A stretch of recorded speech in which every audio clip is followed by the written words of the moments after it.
Tirur Kattachira river മേൽപ്പാലത്തിൽ യുവാവിനെ തൂങ്ങി മരിച്ച നിലയിൽ കണ്ടെത്തി. കൽപ്പകഞ്ചേരി ഐരാണി സ്വദേശി മുള്ളാർത്തോടി വീട്ടിൽ 38 വയസ്സുള്ള മുഹമ്മദ് ഫാസിലാണ് മരിച്ചത്. ശനിയാഴ്ച വൈകിട്ട് 3 മണിയോടെയാണ് സംഭവം. മൃതദേഹം ശ്രദ്ധയിൽപ്പെട്ട പ്രദേശവാസികളാണ് പോലീസിനെയും TDRF പ്രവർത്തകരെയും വിവരം അറിയിച്ചത്.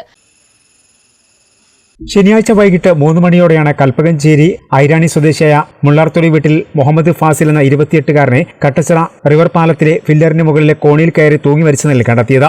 സംഭവം ശ്രദ്ധയിൽപ്പെട്ട പ്രദേശവാസികളാണ് TDRF കോർഡിനേറ്ററായ M ഷെഫീഖിനെ വിവരം അറിയിച്ചത്. തുടർന്ന് Tirur police sub inspector MV Jishnu, assistant sub inspector VV Sanoj എന്നിവരുടെ നേതൃത്വത്തിലുള്ള പോലീസ് സംഘം സ്ഥലത്തെത്തി മൃതദേഹം അഴിച്ചുമാറ്റി സമീപ പ്രദേശത്ത് വെച്ച് ഇൻക്വസ്റ്റ് നടപടികൾ പൂർത്തിയാക്കിയതിനു ശേഷം മൃതദേഹം മഞ്ചേരി മെഡിക്കൽ കോളേജിലേക്ക് പോസ്റ്റ്മോർട്ടത്തിനായി വിട്ടു നൽകി.